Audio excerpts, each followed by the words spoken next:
Hello दोस्तों, राधे राधे। आज मैं आपको सुनाने जा रही हूँ मकर संक्रांति की कथा, जो कि धर्मराज की कथा भी कही जाती है।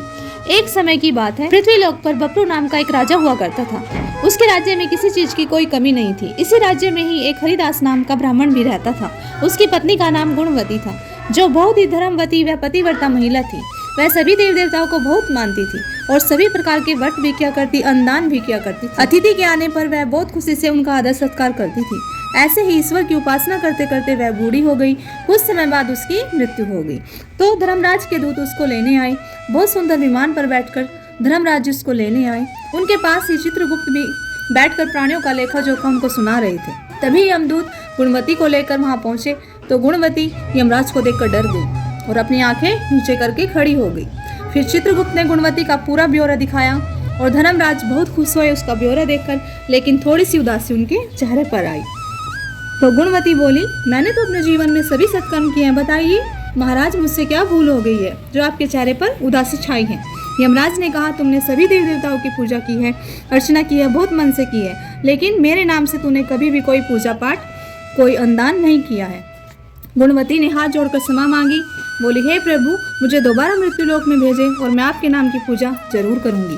तो धर्मराज ने कहा, तुम्हें मेरे विधि विधान के साथ पूजन करना पड़ेगा, मैं तुम्हें सारे नियमों अनुसार समझाता हूँ।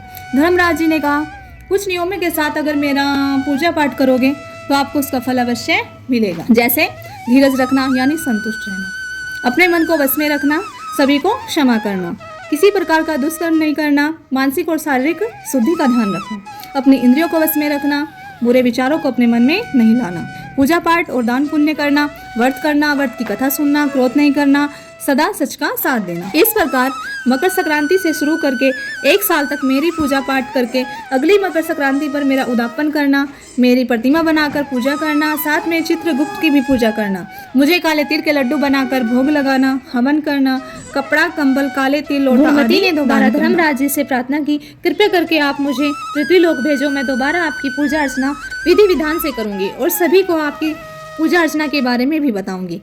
गुणवती ने पृथ्वीलोक जाकर अपने पति को इस बात के बारे में बताया और अपने पति के साथ मिलकर पूरे विधि विधान के साथ धर्मराज जी की मकर संक्रांति के दिन पूजा की, व्रत किया, हवन किया और बहुत अच्छे से श्रद्धा से धर्मराज जी का पूजा अर्चना समाप्त किया और सभी को इसके बारे में बताया। इस प्रकार धर्मराज जी की उन पर कृपा हुई और उन दोनों को मोक्ष की प्राप्ति हुई। आपको मेरी वीडियो अच्छी लगी हो तो प्लीज़ कमेंट में ज़रूर बताएगा। आप सभी को मेरी राधे राधे।